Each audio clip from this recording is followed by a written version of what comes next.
A história do futebol começa em 1863, na Inglaterra, onde o rugby futebol foi dividido em duas modalidades, o rugby e o futebol. Nessa ocasião foi fundada a associação mais velha do mundo, a The Football Association.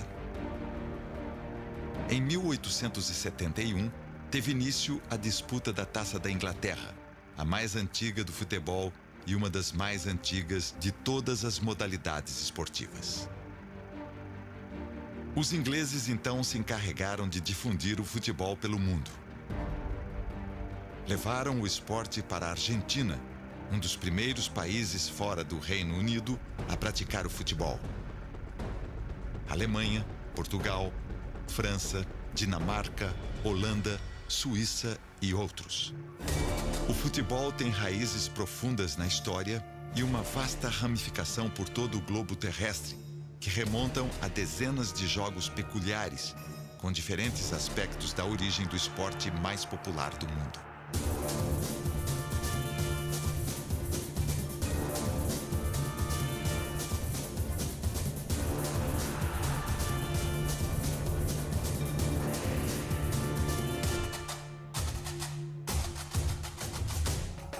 Uma das origens mais antigas do futebol vem da Ásia continental, onde mais de 2000 anos antes de Cristo, durante a dinastia de Huangdi, era costume chutar os crânios dos inimigos vencidos nas guerras.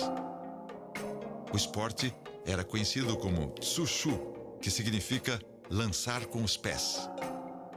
Ainda na Ásia, o Kemari é a variante japonesa de uma das origens do esporte, e era um dos passatempos preferidos dos nobres e da realeza. O objetivo era simplesmente aprender a arte de dominar a bola sem a deixar cair no chão. Kemari, em português, quer dizer chutar a bola. Esse esporte se misturava com a religião. O futebol na Europa tem origem na Grécia, onde se praticava o episkiros, que era jogado com os pés, tanto por homens quanto por mulheres. Curiosamente, nenhum dos jogos com bola foi incluído nos Jogos Olímpicos da Grécia Antiga. Posteriormente, os romanos praticaram o harpastum, que significava o jogo com uma bola pequena. O jogo é muito semelhante ao rugby. Com a expansão do Império Romano, o harpastum foi introduzido em diversas regiões, tão longe como a Bretanha. Os sul-americanos foram os primeiros a fabricar bolas de resina ou látex de árvores, como a mangabeira ou a seringueira. Naturalmente, se existia bola, existia jogo. Na Amazônia brasileira, os índios parecis praticavam um jogo onde não era permitido encostar a mão ou os braços na bola, somente a cabeça. O jogo, que tinha até campo demarcado e pontuação, ficou conhecido como cabeçobol. No continente americano, é o único esporte nativo que se assemelha ao futebol e, curiosamente, era praticado em terra brasileira. Desde o início, a bola fazia parte da vida no Brasil. O que não se sabia ainda era que o Brasil teria seu destino mudado por uma bola.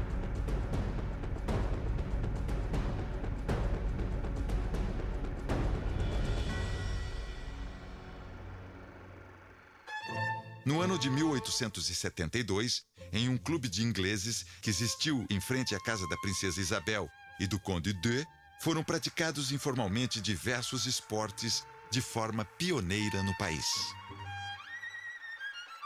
A Inglaterra era um dos principais parceiros econômicos do Império do Brasil, e os imigrantes ingleses que aqui se instalavam, além de inúmeros benefícios, tinham uma relação privilegiada com a princesa. Eles conseguem, da princesa Isabel, um espaço praticamente nos jardins do palácio do Conde de, marido da princesa, que hoje é o Palácio Guanabara. Aí nascem esses esportes e aí começa a cultura desses esportes, que não mais deixaram de impregnar o povo brasileiro. Só que, dentro desses esportes todos, o que realmente se tornou popular foi o futebol. O que pouco se sabe é que a princesa foi uma grande patrona dos esportes no Brasil. E a Princesa Isabel vai fazer esse papel de incentivadora, inclusive participando das premiações e tudo, porque eram terrenos próximos. Esse terreno onde está o Palácio Guanabara era a casa que o Conde deu para a Princesa Isabel no noivado, quando eles se casaram. E o terreno do Paissandu era contíguo a ela. Então ela tinha uma intimidade muito grande com as atividades que aconteciam ali. Vários esportes trazidos por ingleses já eram praticados no país. Reza a lenda que em 1874, os ingleses que aqui estavam e que se encontravam para praticar esportes organizaram uma partida de futebol em homenagem à Princesa Isabel em frente à sua casa.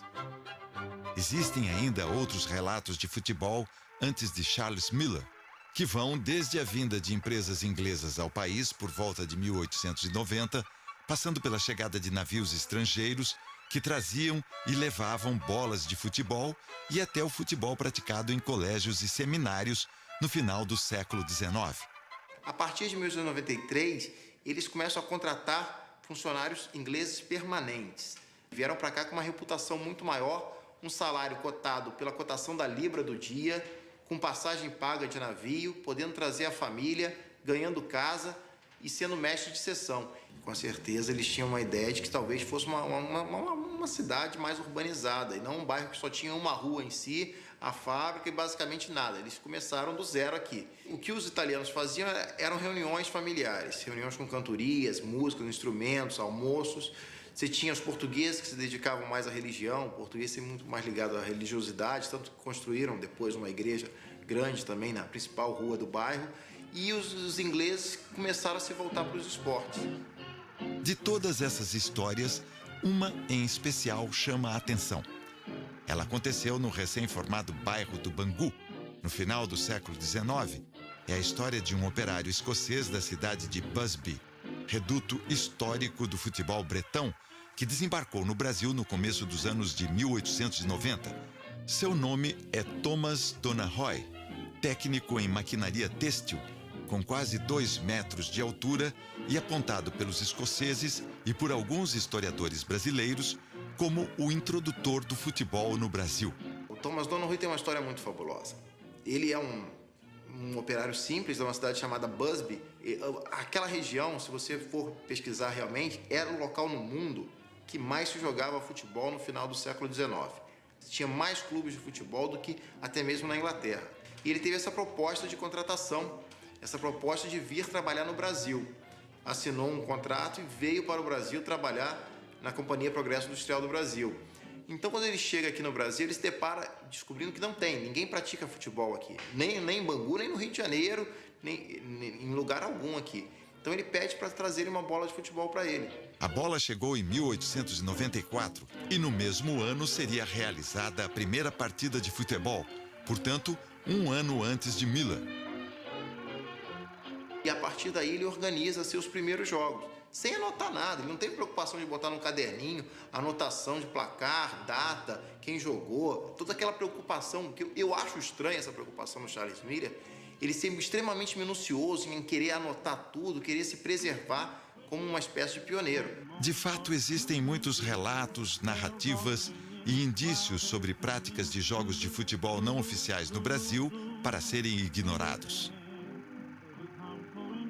O verdadeiro introdutor do futebol em terras brasileiras não é brasileiro. É um escocês chamado Thomas Donahoe, que tinha 31 anos quando jogou suas primeiras partidas no Brasil.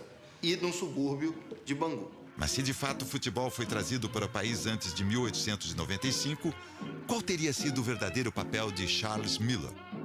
Qual verdadeiramente foi o seu legado? Bom, o Charles Miller, ele nasceu em São Paulo. Primeira coisa, não? No bairro do Brás, que era um bairro do outro lado do rio, do tamanho do TI. Tinha muitas chácaras, depois viram as fábricas, tudo isso, mas naquela época, no fim do século XIX, em 1874, que ele nasceu na chácara do avô dele, que era inglês, Henry Fox. E com 10 anos, como não tinham escolas apropriadas aqui em São Paulo naquela época, por ser filho, o pai dele era John Miller, escocês, que veio para trabalhar na ferrovia, na estrada de ferro Santo Jundiaí do Visconde de Mauá. Então, mandou ele estudar na Inglaterra, no Bannister Court School. Isso foi em 1884, ou seja, quando 10 anos de idade. Ele ficou 10 anos lá. Como era uma escola que tinha futebol como um dos esportes prediletos e todo mundo era obrigado a fazer esportes lá naquela época na Inglaterra, tinha os operários nas fábricas, nas horas de descanso, tinha também recreação. E, logicamente, ele entrou no futebol direto. Acho que ele já tinha a ginga brasileira na sangue, alguma coisa assim. Inclusive, um irmão dele também chegou com ele, mas depois o irmão faleceu muito jovem. E os dois jogavam bem. E, ao mesmo tempo, naquela época, como ele jogava contra escolas, contra clubes já digamos, da cidade de Southampton. E Southampton tinha um time chamado St. Mary's, que é o Southampton Football Club de hoje, da primeira divisão inglesa. E, além disso, como cereja em cima do bolo, ele foi convidado a jogar 3 vezes pela seleção do condado de Hampshire, que nem fosse uma seleção paulista, uma seleção carioca. Ou seja, um estudante jogando no time do condado contra outros condados, ou seja, estados lá da Grã-Bretanha. Então, significava que ele era bom de bola.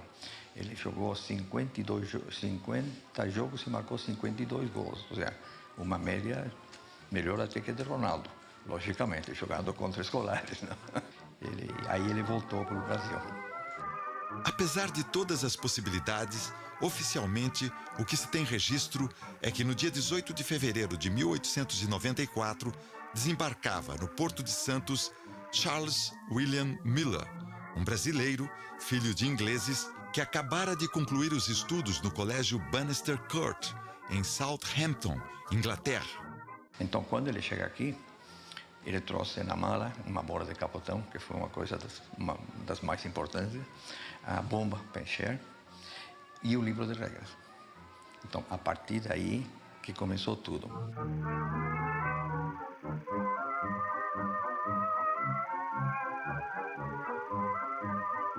Pouco mais de um ano após sua chegada, exatamente no dia 15 de abril de 1895, na Várzea do Carmo, aconteceu aquele que seria considerado o primeiro jogo de futebol oficial do Brasil, entre o São Paulo Railway e o Gas Team, com a vitória do primeiro por 4-2. Jogo assistido por apenas 18 espectadores.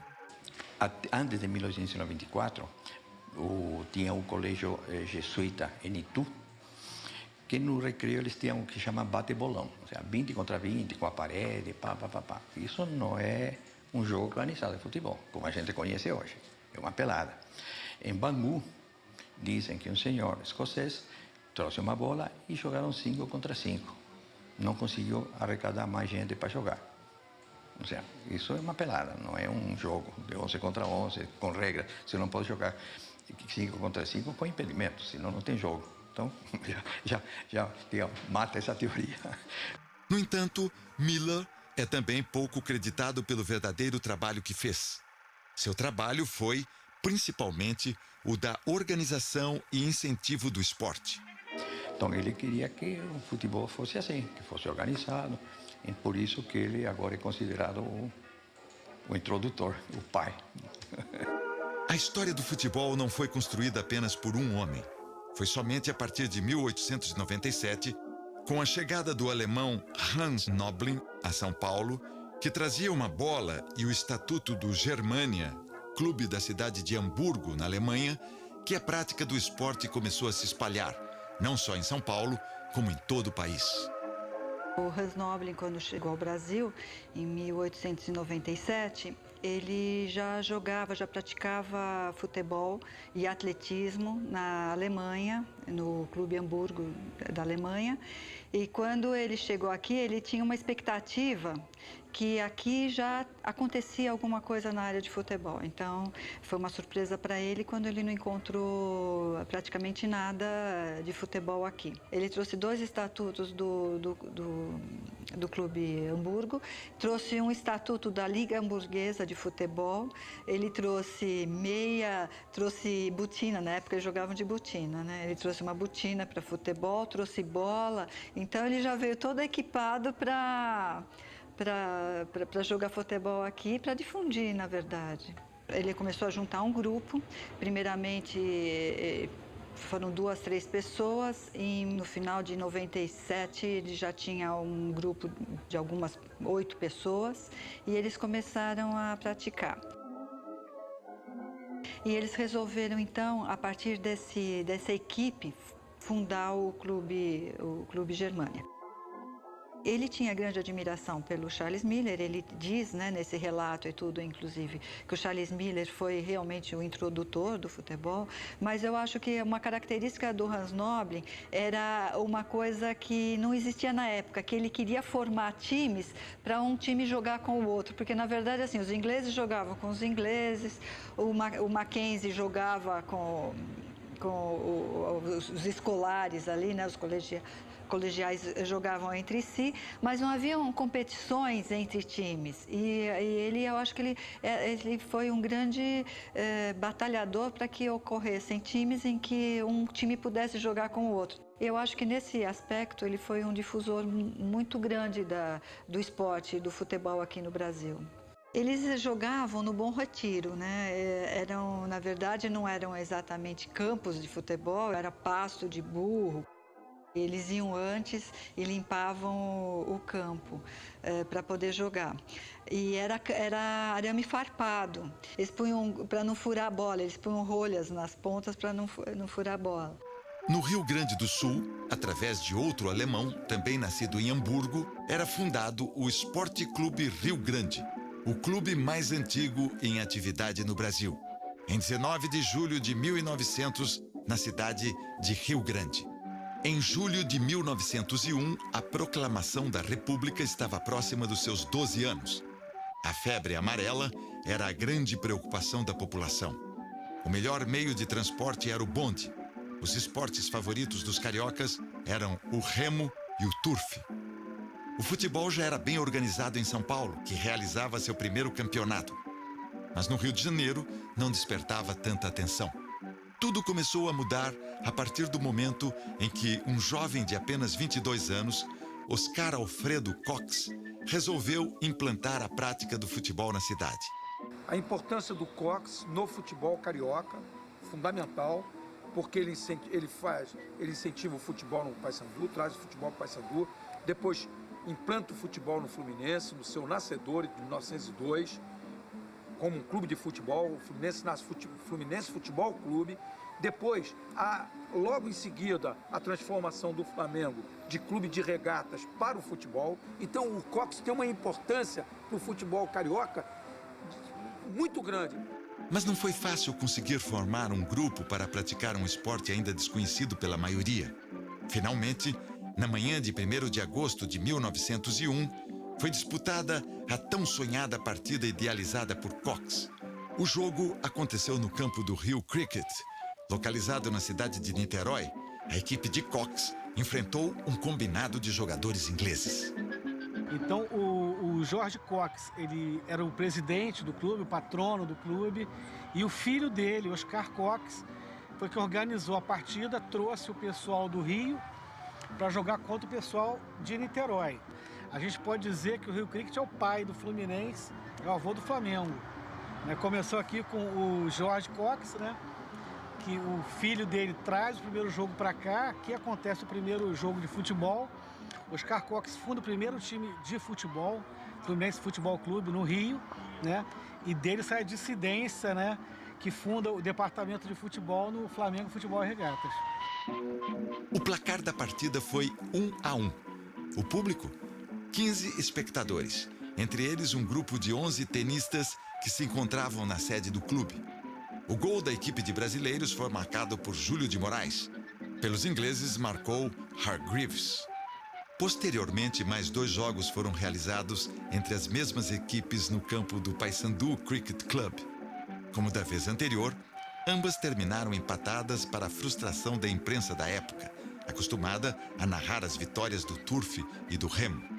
Indiferente aos jornais e empolgado com os resultados obtidos, Oscar Cox idealizou uma excursão a São Paulo. Os paulistas apoiaram a ideia de Cox, entre eles Hans Noblin e Charles Miller. E no dia 19 de outubro de 1901, foi realizado o primeiro confronto da história entre cariocas e paulistas. A disputa aconteceu no campo do São Paulo Athletic. Os paulistas foram representados por um combinado denominado São Paulo Scratch Team, os cariocas Rio Team.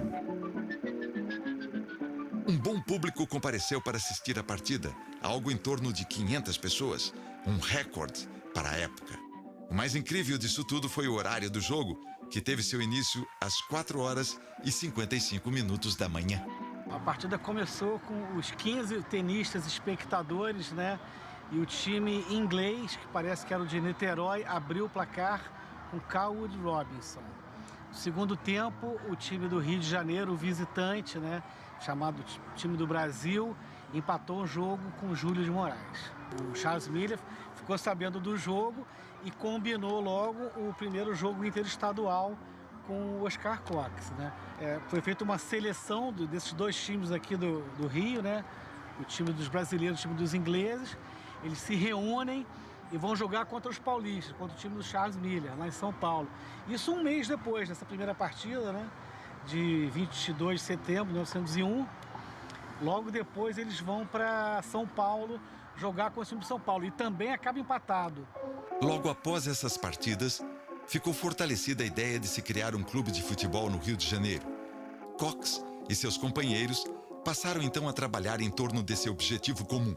Após uma tentativa frustrada, Oscar Cox, também descendente de ingleses, funda o Fluminense Football Club em julho de 1902.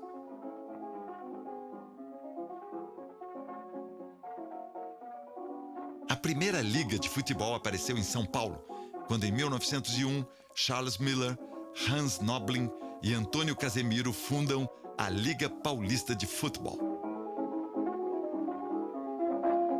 O campeonato da Liga Paulista de Futebol atraiu muito cedo o olhar curioso do cinema. Em 1909, pouco mais de 10 anos depois da invenção do cinema na França, um jogo entre o Palestra Itália e o Paulistano produziu a filmagem mais antiga do futebol brasileiro. Era a final do Campeonato Paulista, que havia terminado empatado entre a Associação Atlética das Palmeiras, Internacional e Paulistano, time que deu origem ao São Paulo. O Internacional foi desclassificado por causa da violência dos jogadores. Assim, o campeonato foi decidido entre o Paulistano e o Palestra Itália, que saiu campeão. Um fato que marcou esse campeonato foi a estreia nos gramados de Arthur Friedrich, o primeiro gênio do futebol brasileiro, pelo Sport Clube Germania. Então, o Arthur Friedrich, acho que ele começa a jogar aqui no Germania em 1909, mas antes disso, tem um atleta aqui, um jogador aqui do Germania, que ele foi, acho que a gente pode considerar o primeiro ídolo do futebol nacional, assim, paulista pelo menos, que era o Hermann Friese. E ele veio para cá e ele se tornou, ele mudou a forma de jogar e esse foi realmente um grande jogador. Esse foi o primeiro. Depois veio o Friedrich, né, que era quando ele veio para o Germania, na verdade, ele estava começando, ele era uma criança. E quem treinava, o que dizem que quem treinava o Friedrich era o Hermann Friese. O papel de Miller foi muito além da introdução do futebol. Ele organizou o esporte.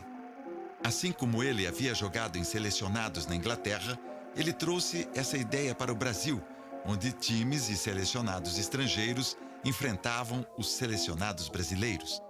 Nascia aí um conceito de seleção brasileira e a rivalidade do futebol sul-americano, sendo o primeiro match entre os selecionados Brasil e Argentina de 1908, com a participação de Miller como jogador.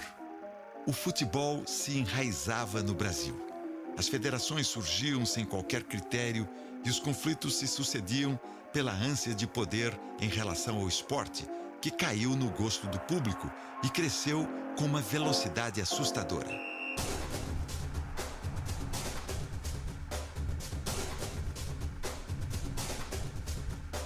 Vindo de uma excursão pela Argentina, o Exeter City Football Club, clube de profissionais da terceira divisão da Inglaterra, chegou ao Brasil no mês de julho de 1914. A simples presença dos inventores do futebol agitou a cidade do Rio de Janeiro.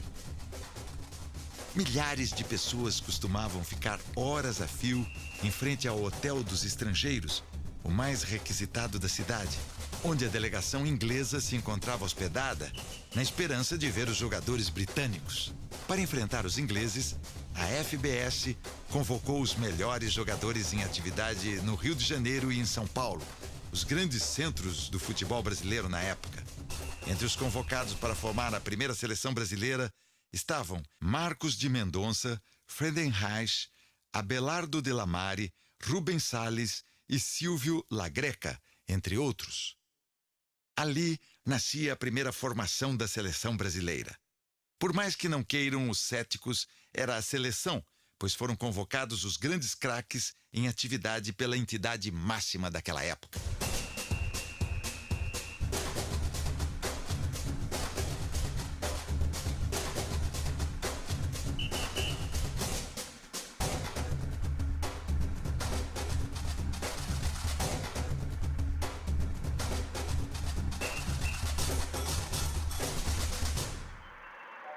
A primeira seleção brasileira de futebol nasce ainda em 1914 pela FBS, onde ainda não havia uma briga acirrada, onde vieram os melhores jogadores de São Paulo, como Silvio Lagreca, Rubens Salles, Friedenreich, Formiga, e se juntaram aos melhores jogadores do Rio.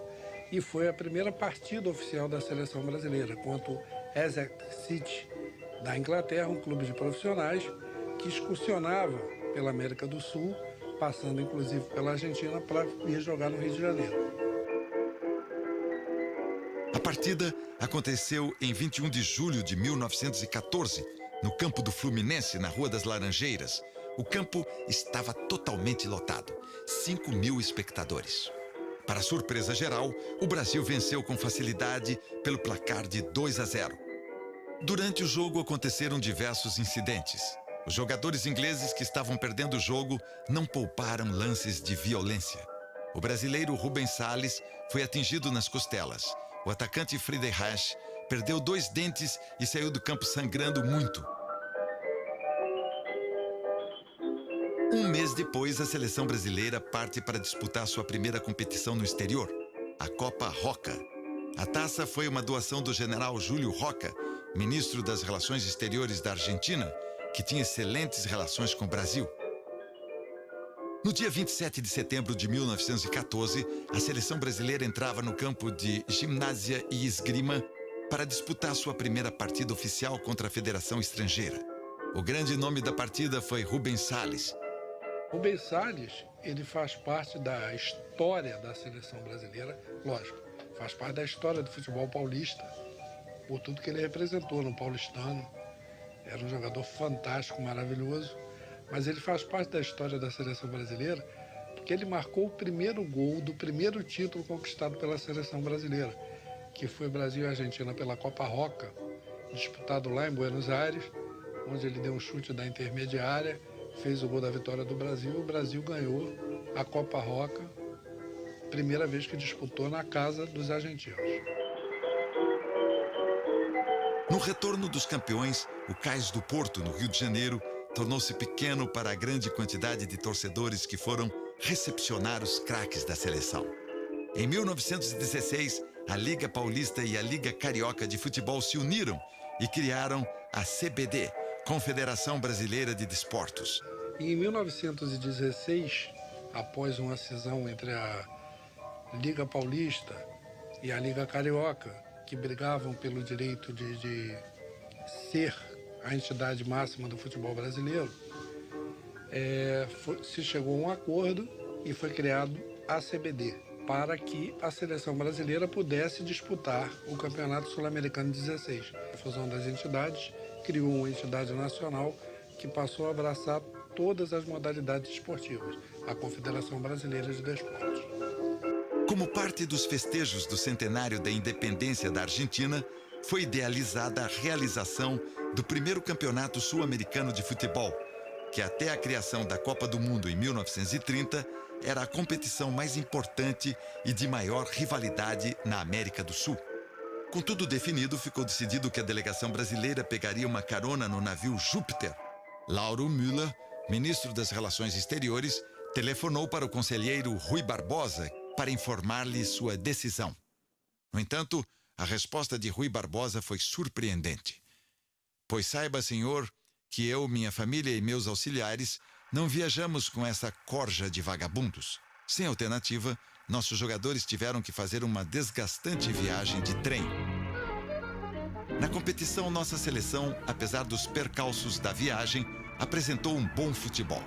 Empatou em 1-1 com o Chile e a Argentina. Foi derrotada apenas pelo Uruguai. Em 1918, com a epidemia de gripe espanhola, foi adiado o Campeonato Sul-Americano no Brasil. A disputa deveria acontecer no Rio de Janeiro, mas a epidemia que matou milhares de pessoas adiou para o ano seguinte a sua realização. O presidente da República, Rodrigues Alves, foi uma das vítimas da gripe. Eleito para o cargo pela segunda vez, não pôde tomar posse e morreu no dia 16 de janeiro de 1919. Passada a crise, foi realizado o 3º Campeonato Sul-Americano de Futebol e o primeiro a ser sediado no Brasil. A cerimônia de inauguração do Estádio das Laranjeiras, na época o maior da América Latina, com capacidade para 25 mil espectadores, aconteceu no dia 11 de maio de 1919, com a presença de personalidades da política, das artes e do esporte, entre elas o presidente Delfim Moreira.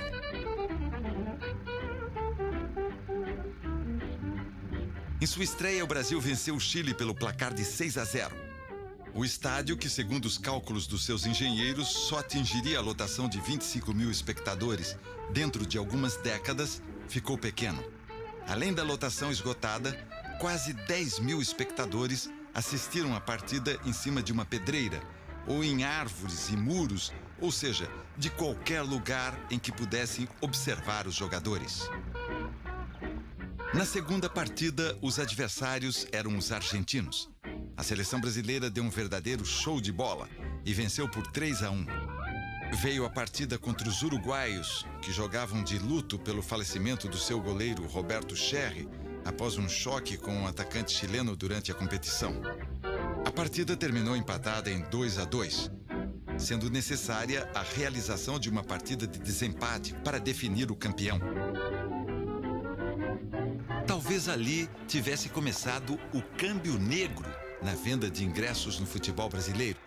Isso porque os ingressos estavam esgotados e o que se via, segundo relatos da época, eram torcedores dispostos a pagar qualquer quantia para assistir à decisão. A partida terminou empatada em 0-0 no seu tempo normal. Veio a disputa da prorrogação.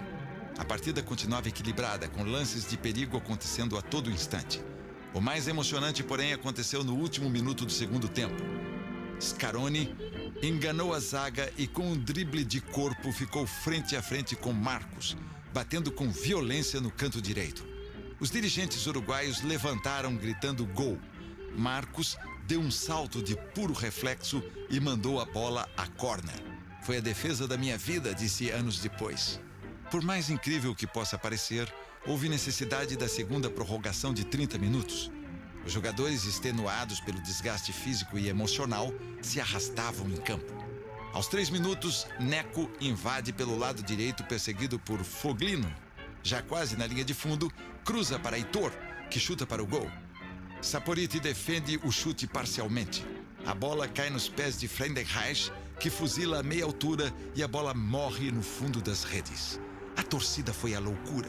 No segundo tempo, as equipes se arrastam sem nada a produzir. O Brasil era campeão sul-americano e Friedenreich foi transformado em herói nacional.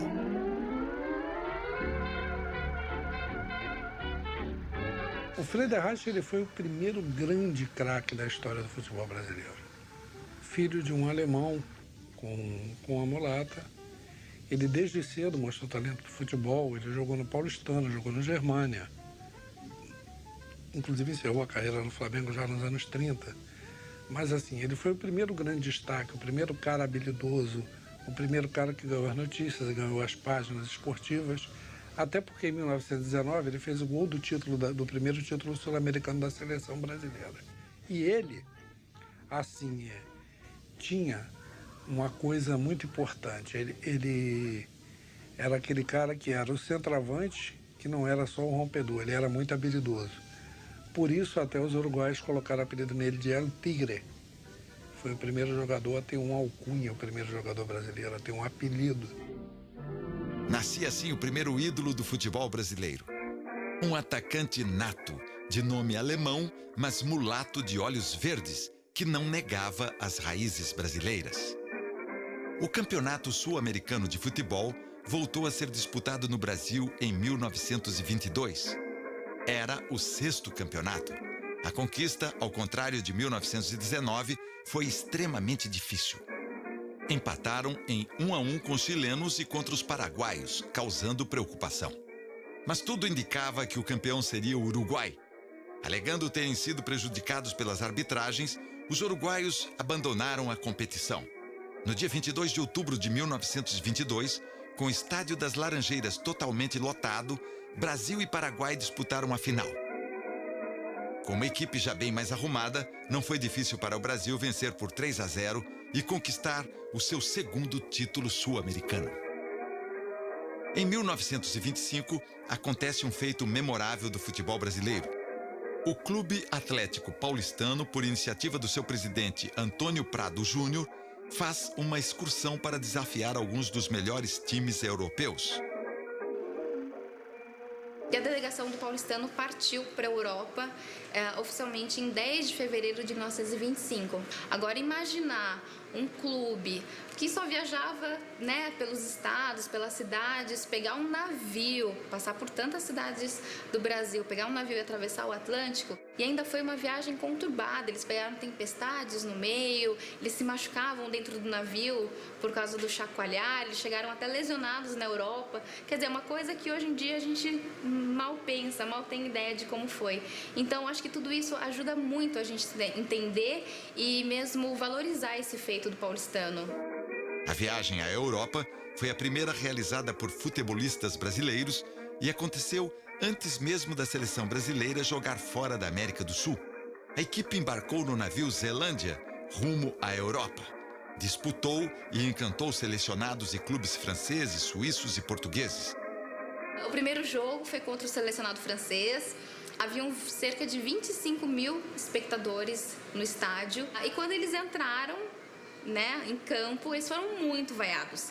Na verdade, os franceses achavam os brasileiros muito magrinhos, né? E eles não acreditavam que o paulistano fosse conseguir ganhar de um selecionado francês. E então eles foram muito vaiados, as pessoas riam, davam gargalhadas deles, e acho que aquilo mexeu um pouquinho com o paulistano. Eles levaram logo um primeiro gol, e aquilo foi ficando cada vez mais, aquela pressão em cima do paulistano, né? Mas aí o paulistano conseguiu empatar o jogo, os franceses já ficaram espantados, conseguimos virar o jogo em 2-1, eles empataram em 2-2, nós já fizemos mais 2 gols, tudo isso só no primeiro tempo. Quer dizer, foi um jogão. No segundo tempo, o Brasil ainda fez... O paulistano ainda fez mais 3 gols e venceu o selecionado francês por 7-2.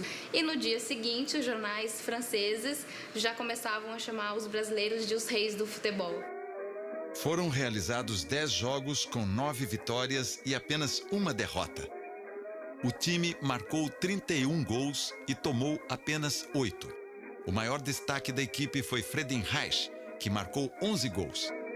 Ali ele ficou conhecido internacionalmente, então por isso que eu acredito que ele seja o grande nome da época, porque ele não ficou só com o nome dentro do Brasil, né? Outros países passaram a conhecer o Friedenreich.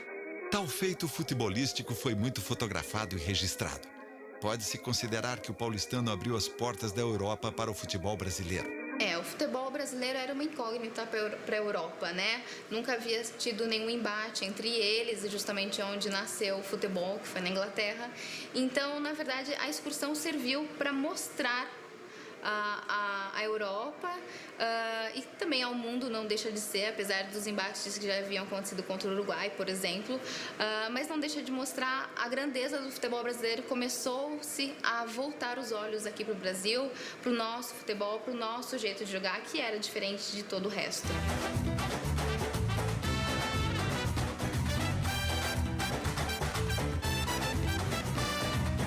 No final da década de 1920, a seleção brasileira não estava tendo grandes desafios. Em 1929, um ano antes da Copa, o Brasil não disputou qualquer competição ou partida amistosa contra seleções estrangeiras. Apenas alguns jogos contra clubes, entre eles um amistoso contra o Rampla Juniors do Uruguai.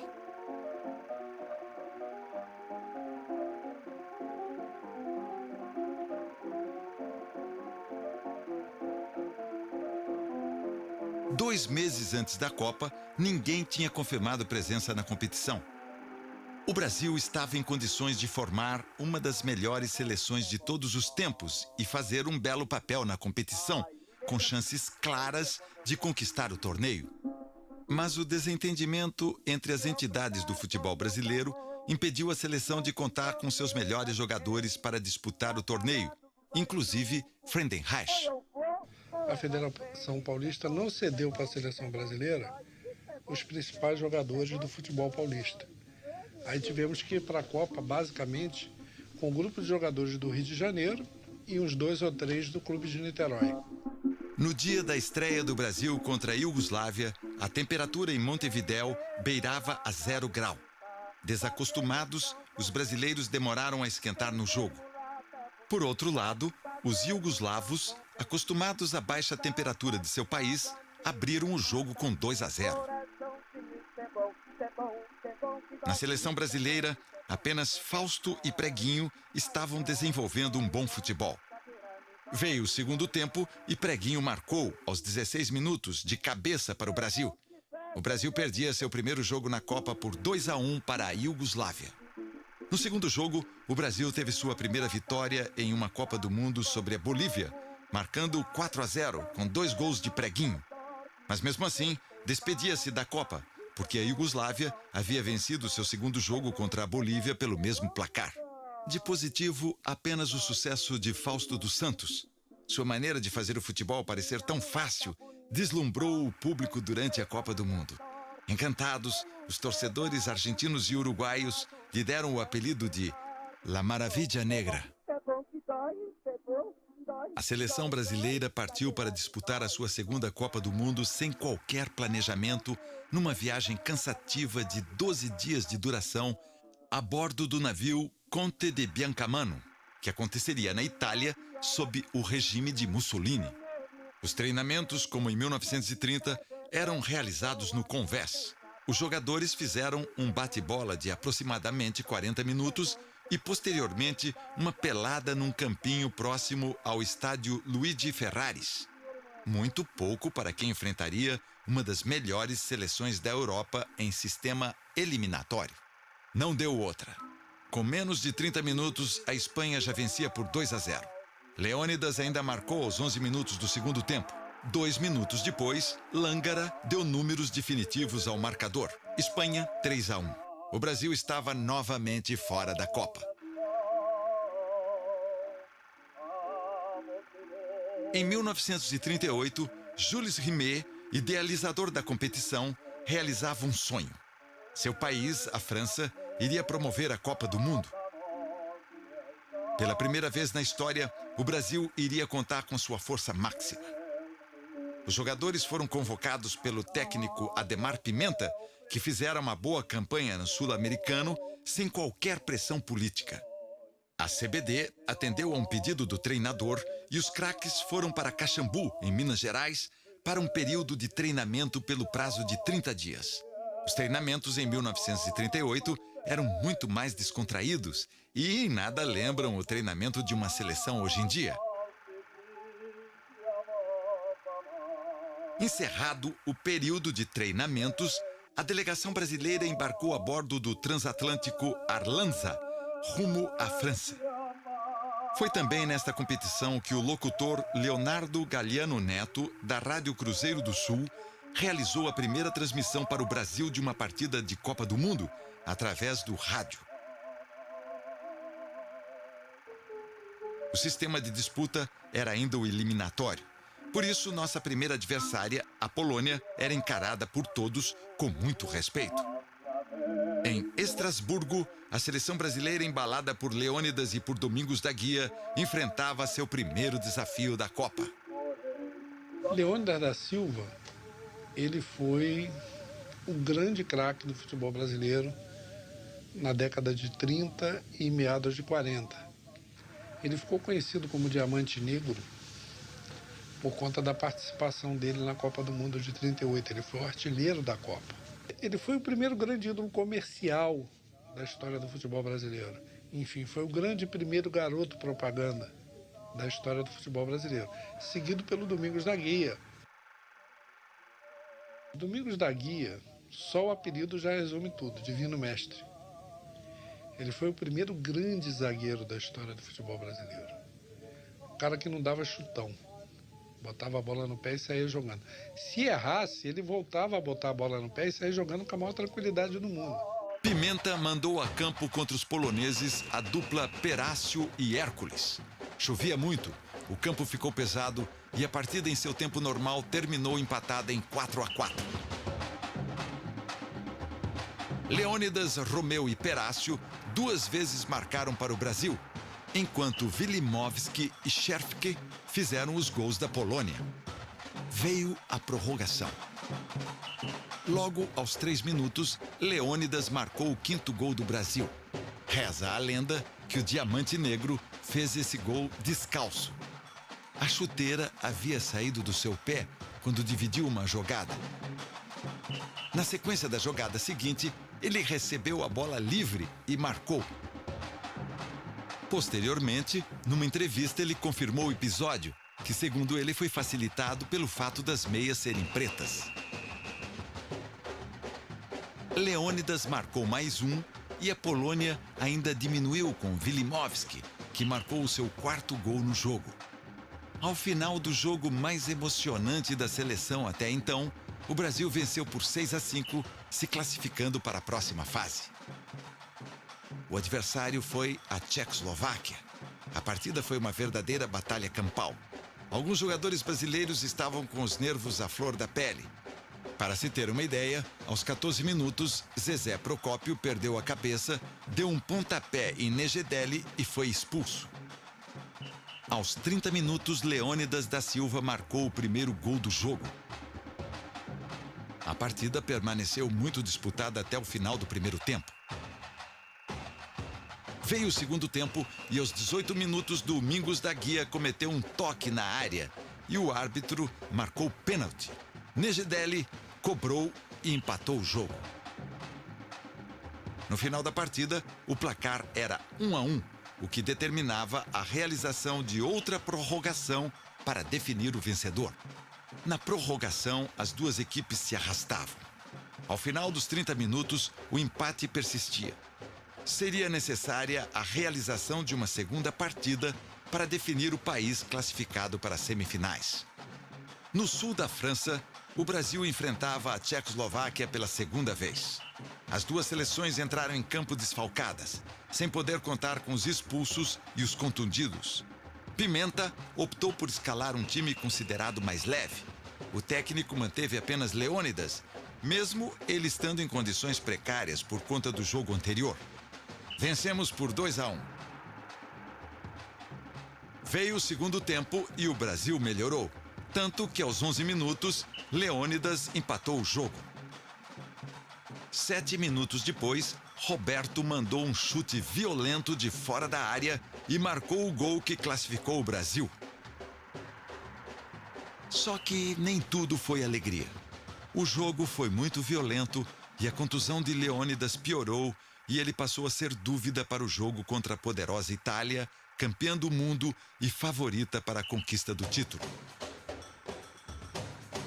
Na semifinal, o Brasil enfrentava em Marseille a seleção da Itália. Desfalcado de Leônidas, o seu melhor jogador, e sem poder contar com seu substituto, Pimenta então improvisou Romeu como centroavante. A Itália tinha uma equipe forte, um sistema tático e um padrão de jogo bem definido. A equipe havia vencido a Copa de 1934 e lutava pelo bicampeonato. Apesar disso, no primeiro tempo, o Brasil não jogou mal. E o placar de 0-0, apesar do maior volume de jogo dos italianos, foi até justo. Veio o segundo tempo e logo aos 10 minutos, Colauzi fez o primeiro gol italiano. A partir daí, a Itália dominou o jogo. Aos 15 minutos, o golpe fatal. Domingos cedeu às provocações de Piola, perdeu a cabeça e cometeu um pênalti infantil. Meazza bateu e marcou o segundo. Romeu ainda diminuiu aos 43, mas já era tarde, a seleção perdia por 2-1. O Brasil então vai decidir o terceiro lugar contra a Suécia. Realizando uma bela exibição, o Brasil derrotou a Suécia por 4-2. A torcida ainda teve direito a um show de Leônidas, que voltou ao time, marcou 2 gols e se transformou no artilheiro da Copa com 7 gols. O Brasil foi terceiro colocado na Copa do Mundo de 1938, sua melhor colocação até então. A Itália conquistou o bicampeonato vencendo a Hungria por 4-2 e sagrou-se a primeira equipe bicampeã do mundo com um futebol indiscutível. Apesar dos percalços, a seleção de 38 foi das melhores da história do futebol brasileiro em todos os tempos. E Leônidas, o maior jogador brasileiro da história. Até o aparecimento de Pelé.